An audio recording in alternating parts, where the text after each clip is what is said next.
اور ٹوکا مشین کی وجہ سے اسی طریقے سے کوئی عضو انگلی یا ہاتھ کٹ سکتا ہے اور اس کے کٹنے کی وجہ سے وہ ساری عمر کے لیے اس عضو سے محروم ہو سکتا ہے مریض.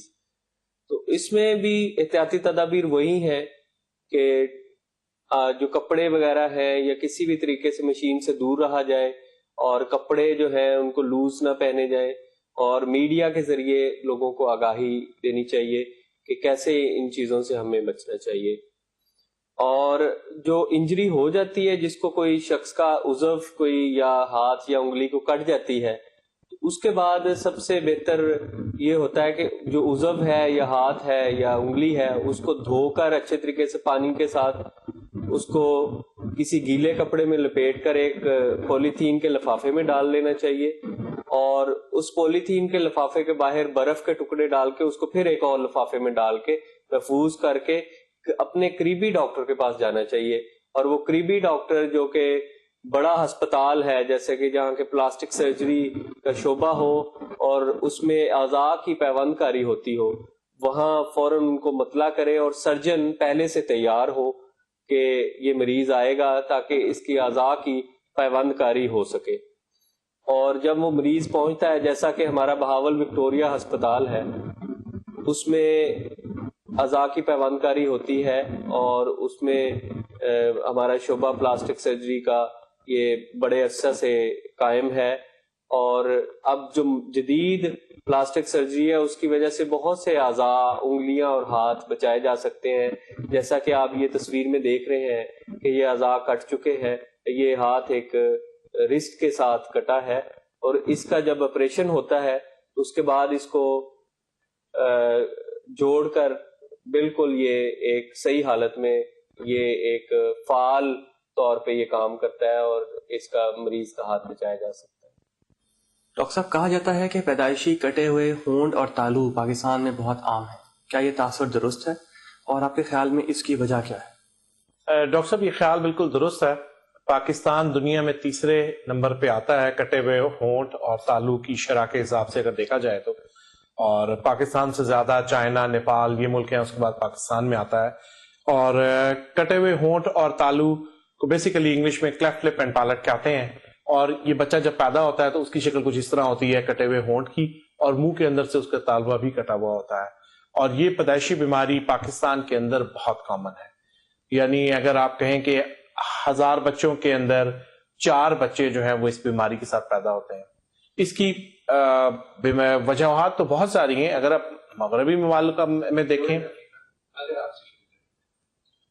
اگر آپ اس کی وجوہات پوچھتے ہیں تو اس کی وجوہات بہت ساری ہیں. مغرب کے لحاظ سے، مغربی ممالک کے لحاظ سے اگر آپ دیکھیں تو وہاں پہ جو سب سے زیادہ وجوہات ہیں وہ سگریٹ نوشی اور شراب نوشی ہے، جو ہمارے معاشرے میں بالکل نہیں ہے. ہمارے معاشرے میں اس کی جو سب سے بڑی وجہ ہے وہ ہے خاندانوں کے اندر شادی کرنا. 90% مریض جو آتے ہیں ہمارے پاس، ان کے ماں باپ آپس میں رشتہ دار ہوتے ہیں یا وہ کزن ہوتے ہیں قریبی، اور وہ آگے بھی خاندانوں میں شادی کرتے جاتے ہیں. اور یہ سب سے بڑی وجہ ہے کٹے ہوئے ہونٹ اور تالو کی. کٹے ہوئے ہونٹ اور تالو کے آپریشن اگر پراپرلی اور صحیح طریقے سے کیے جائیں تو اس کے نتائج تقریباً اصلی ہونٹ جیسے ہو جاتے ہیں، جس طرح ایک عام نارمل بچہ ہوتا ہے. اور یہ 2 طرح کے کٹے ہوئے ہونٹ اور تالو ہوتے ہیں. کچھ ایک طرف سے کٹے ہوئے ہوتے ہیں اور کچھ دونوں طرف سے، جس طرح اس تصویر میں آپ دیکھ رہے ہیں، اس طرح پہ دونوں طرف پہ کٹے ہوئے ہونٹ ہیں. اور اگر ان کو صحیح طرح سے مرمت کیا جائے تو یہ تقریباً نارمل ہو جاتے ہیں. کافی سارے لوگ جن کو اس کا پتہ نہیں ہے کہ یہ آپریشن پاکستان میں ممکن ہے کہ نہیں ہے، تو وہ ہمارے پاس اس عمر میں آتے ہیں جب ان کی شادی ہونے والی ہو. لڑکی یا لڑکا خاص طور پہ 18 سال 20 سال کی عمر میں لائے جاتے ہیں کہ جی یہ پیدائشی کٹا ہوا ہونٹ ہے، اس کو آپ مرمت کر دیں. تو یہ ہم نے اس طرح ان کو مرمت کرتے ہیں. ڈاکٹر صاحب، پاکستان میں جلد کے کینسر کی شرح کیا ہے اور اس کا مغربی ممالک سے موازنہ کس طرح کر سکتے ہیں؟ ڈاکٹر صاحب، جہاں پہ پوری دنیا کے اندر ہم لوگوں کو ہمارے کلر سے ڈسٹنگوش کیا جاتا ہے، آپ جہاں مرضی چلے جائیں، چاہے آپ برطانوی شہریت رکھتے ہیں یا جو اور شہریت رکھتے ہیں، تو ہمارا کلر ہمیں ہمیشہ دوسری قوموں سے سیپریٹ کر دیتا ہے. اس رنگت کی وجہ سے اس کے نقصانات بھی ہیں، لیکن اس کا جو سب سے بڑا فائدہ ہے کہ ہم لوگوں میں اس جلد کی رنگت کی وجہ سے کینسر کی شرح بہت کم ہے، جلد کے کینسر کی شرح بہت کم ہے۔ اگر آپ مغربی ممالک میں جائیں اور وہاں کسی ہاسپٹل میں کام کریں تو وہاں پہ تقریباً 70 to 80% جو آتے ہیں پیشنٹ آتے ہیں وہ سکن کے کینسر میں مبتلا ہوتے ہیں، کیونکہ ان کی جلد کے اندر ایک خاص کیمیکل ہے جس کو میلانن کہتے ہیں، وہ نہیں بنتا، اور یہ میلانن جو ہے، یہ کالی رنگت جو ہے ہماری، یہ ہمیں کینسر سے بچا کے رکھتی ہے۔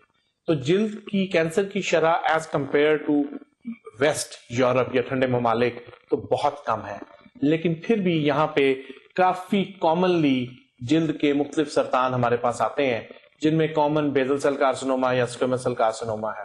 اس کے بعد جلے ہوئے زخموں کے اندر جو کہ پراپرلی اگر ٹریٹ نہ کیے ہوں تو ان میں وقت گزرنے کے ساتھ ساتھ یہ سرطان بن جاتا ہے، جس کو اسکویمس سیل کارسینوما کہتے ہیں۔ تو یہاں پہ مغرب کے ممالک کی نسبت تو جلد کا سرطان بہت کم ہے، لیکن پھر بھی یہاں پہ ہمارے پاس کافی مریض اس طرح کے امراض میں مبتلا آ جاتے ہیں۔ ڈاکٹر صاحب، جلنے کے بعد ہاتھ ٹیڑھے ہو جاتے ہیں، کیا ان کا علاج ممکن ہے؟ جس طرح جلے ہوئے مریض ہمارے پاس آتے ہیں اور اگر ان کا پراپرلی علاج نہ کیا جائے تو ان کے زخم جو ہوتے ہیں وہ ارد گرد کی نارمل جلد کو اپنی طرف کھینچتے جاتے ہیں، اور اس کی وجہ سے یہ ٹیڑھا پن آتا ہے۔ یہ صرف ہاتھوں میں نہیں آتا، یہ باقی پورے جسم میں آتا ہے۔